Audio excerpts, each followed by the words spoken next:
Passou um vendedor, se engraçou da minha mãe, fez amizade com meu avô, levou minha mãe. Casou e levou minha mãe. Eu não sei se minha mãe teve lua de mel, mas ela logo engravidou. Chegou para o meu pai e disse: estou grávida. O que uma mulher espera quando diz para o marido: estou grávida? Naquele dia, o meu pai deu uma surra na minha mãe.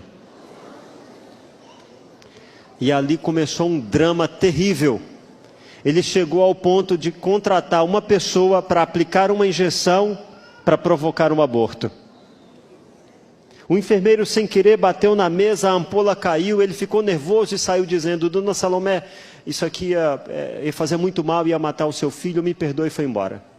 O meu pai fez de tudo para minha mãe abortar. Obrigou ela a comer, beber, fazer tudo que uma gestante não pode fazer. Foram 9 meses de drama, de terror.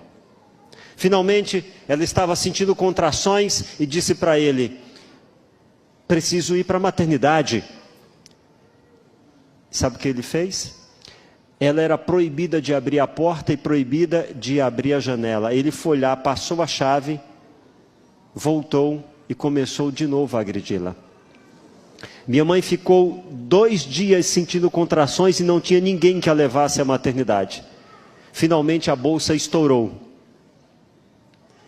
Passou um anjo de rural e levou minha mãe para a maternidade. Chegando lá, ela não tinha forças para me ter, nem eu tinha forças para nascer. Fizeram um procedimento que a machucaram muito, mas finalmente eu nasci. Minha mãe não teve aquela bolsa chique que as mulheres levam para a maternidade.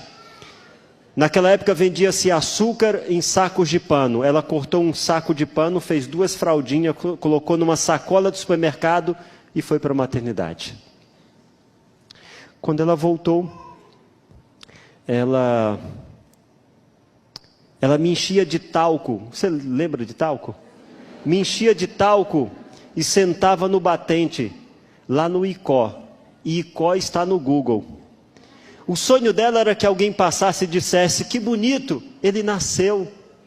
Mas ninguém dizia: que bonitinho ele nasceu. Só diziam: nasceu. Minha mãe voltava para casa chorando, dizendo: ninguém diz que meu filho é bonito. Um parente que eu muito amo foi me visitar, depois foi na casa de uma tia minha, Gertrudes. A tia Gertrudes disse: e o filho da Salomé nasceu?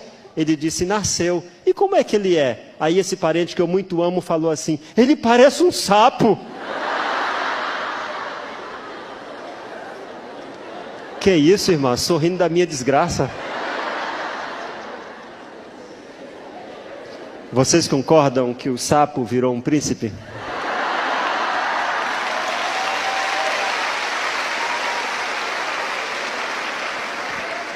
Diz Darlede que foi quando ela beijou.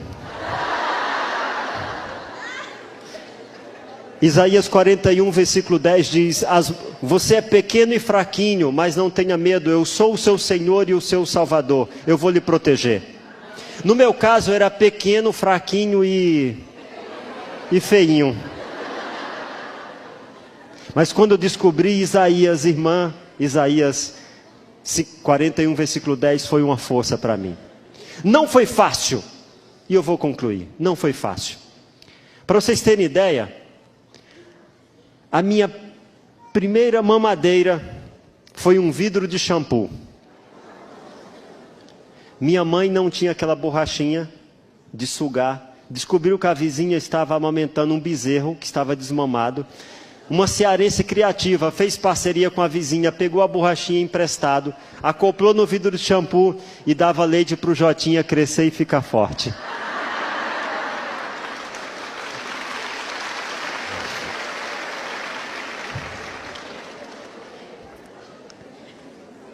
Se eu soubesse que eu ia falar para vocês hoje à tarde, eu teria trazido a parte visual desse tema para vocês. Com menos de 2 meses, minha mãe quebrou o silêncio, denunciou meu pai, foi resgatada pelo meu avô em 1973 e saiu daquela casa.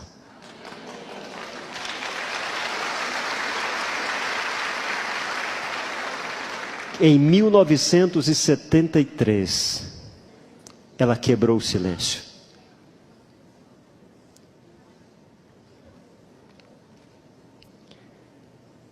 Quando eu tinha 17 anos, minha mãe casou-se novamente, encontrou o grande príncipe da vida dela e foi muito feliz. Agora, quando eu tinha 26 anos, e hoje minha mãe é uma missionária em Juazeiro do Norte, inclusive chegou nesse fim de semana para o casamento da neta. Quando eu tinha 26 anos, eu decidi encontrar o meu pai. Eu tenho 3 minutos para contar esse encontro do meu pai. Eu encontrei o meu maior inimigo. Fiz uma investigação, eu era repórter policial, era fácil, descobri onde ele estava, cheguei lá, descobri a minha irmã, porque quando minha mãe casou, ela descobriu assim de cara que o meu pai tinha contribuído para a morte do sogro, da ex-mulher. Meu pai tinha uma amante, uma outra mulher, e minha mãe ia ter que criar uma adolescente. E minha mãe tinha saído da adolescência. Então, naquela época, naquela ocasião, quando eu tinha 26 anos, eu encontrei o meu pai e encontrei a minha irmã Nilzinha. Entreguei uma carta. Ela foi lendo detalhes que só ela e minha mãe sabiam. E ela muito emocionada. E no final dizia: e esse que está na sua frente, esse gatão. Não, gatão é por minha conta. Esse que está na sua frente é o seu irmão Washington. Foi forte para ela. Dei um abraço na minha irmã e disse: cadê o meu pai? Ela falou: vou chamar o pai. Chamou o pai. O pai veio. E eu dei um abraço nele. Ele virou o rosto e parecia que eu estava abraçando um picolé.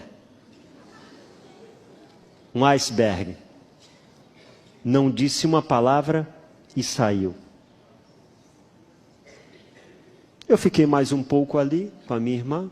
Conheci a filha dela, minha sobrinha, a família. E antes de sair eu decidi novamente encontrá-lo. Entrei num cômodo na casa, ele estava sentado, logo ficou em pé.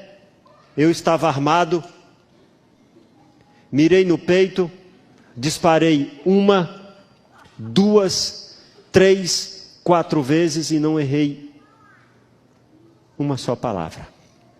Estava pensando mal de mim, né? Eu disse tudo o que eu queria. Eu disse. Eu não guardo mágoa, eu não guardo rancor, porque a gente deve guardar o que é bom, só guarde o que é bom. Eu disse: eu quero que você tenha sucesso, tenha paz, seja feliz. E estou dizendo isso, não porque eu sou o cara, eu sou bonzinho, não, eu estou te dizendo isso, por causa do Jesus que me adotou. Saí dali. Ele não disse uma palavra, mas eu disse tudo o que eu queria. Eu disse: eu estou falando isso para o Senhor, porque eu escolhi amar e perdoar. Queridas, quando você decide amar e perdoar, você gera vida no outro e você tem mais vida. 2 anos depois, meu pai faleceu com câncer, mas tranquilo e em paz. O filho que ele rejeitou nunca o desamparou. O filho que ele tentou contra a vida nunca o desejou mal. Eu escolhi amar e perdoar.